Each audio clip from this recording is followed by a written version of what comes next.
আসসালামু আলাইকুম, welcome back to my channel মায়ের রান্নাঘর 696। কেমন আছেন আপুরা ভাইয়েরা? আজকে ফেলে দেওয়া খোসা দিয়ে খুব মজার একটা রান্না করে দেখাবো আপনাদেরকে। এটা লাউর খোসা। খুব ভালো করে ধুয়ে সিদ্ধ বসিয়ে দিলাম আর কি।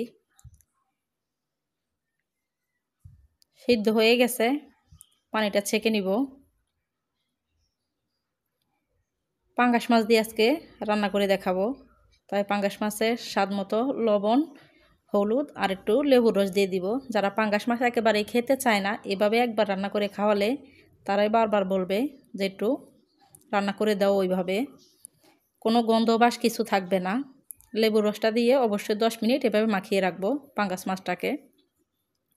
আমরা যারা পছন্দ করি তারা তো খায়, যারা পছন্দ করে না তাদের জন্য আজকের এই রেসিপিটা। এভাবে মেখে রেখে দিলাম।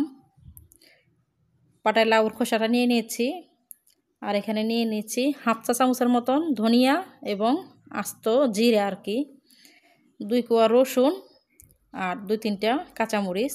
খুব ভালো করে পাটায় বেটে নিলাম। মজা করে খাবো, একটু পরিশ্রম তো করতেই হবে। কড়াই তেল বসিয়ে দিছি, তেলটা গরম হয়ে গেছে। মাছগুলা দিয়ে দিলাম। মাছগুলো হালকা করে একটু ভাজি করব আর কি, হালকা করে, বেশি ভাজার প্রয়োজন নাই। লেবুর রস দিয়ে মাখিয়ে রাখার কারণে কিন্তু পাঙ্গাস মাছের যে একটা গন্ধ আছে ওইটা আর থাকবে না। আপনারা যারা এভাবে রান্না করেন নাই কখনো, একদিন রান্না করবেন, ইনশাল্লাহ আশা করছি আর কি আপনাদের সবার পছন্দ হবে। তো মাছটা হালকা করে ভাজি করে তুলে নিলাম। তারপর 1 মুঠ পেঁয়াজ কুচি কড়াইয়ের মাঝে দিয়ে একটু নরম করে ভেজে নিলাম।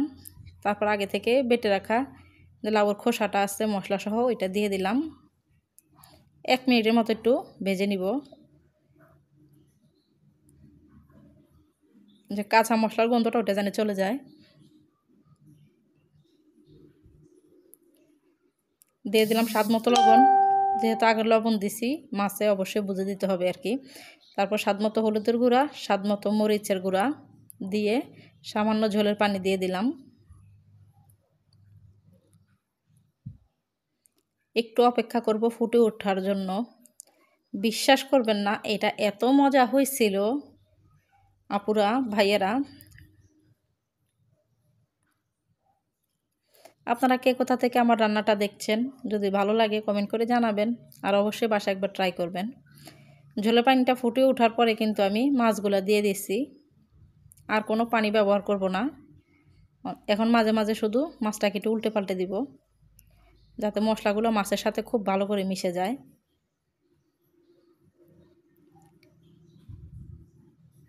এইভাবে লাউর খোসা দিয়ে আপনারা কখন রান্না করে খাইছেন কিনা অবশ্যই কমেন্ট করে জানাবেন। আমরা তো প্রায় বাসায় খাই, ভাবলাম যে আপনাদের সাথেও শেয়ার করি। দেখেন কতটা মাখো মাখো হয়ে গেছে। আপনি যদি না বলেন যে কী দিয়ে রান্না করছেন, কেউ কিন্তু কোনো দিন বুঝবে না। এই তো মাঝে মাঝে একটু উল্টে পাল্টে দিচ্ছি এভাবে।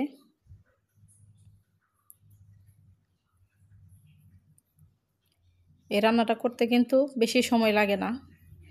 যখনই দেখবেন এভাবে তেল উঠা হয়েছে আর কি, তেলটা উঠে উঠে আসতেছে, তখন বুঝবেন যে রান্নাটা হয়ে গেছে।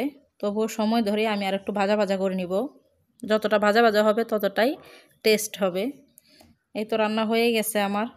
গরম গরম 1 গামলা ভাত নিয়ে বসে পড়লাম, লোভ সামলাইতে পারতেছি না।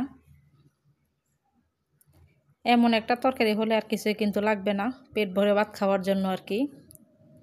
এই তো আমি মশলাটা দিয়ে বিসমিল্লাহ বলে ভাত মুখে তুলে নিলাম। আলহামদুলিল্লাহ, এত মজা হয়েছে না।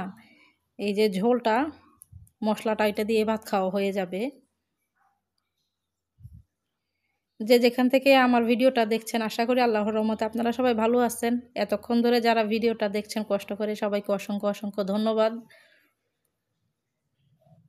আজকের ভিডিওটা কেমন লাগলো বলবেন। সবাই ভালো থাকবেন, সুস্থ থাকবেন।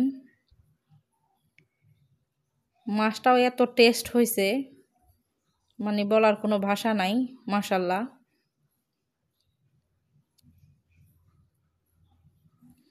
আজকে তো খাইতে খাইতে চলে যাইতেছি। আজকের মতো এই পর্যন্তই। সবাই ভালো থাকবেন, সুস্থ থাকবেন। আসসালামু আলাইকুম, আল্লাহ হাফেজ।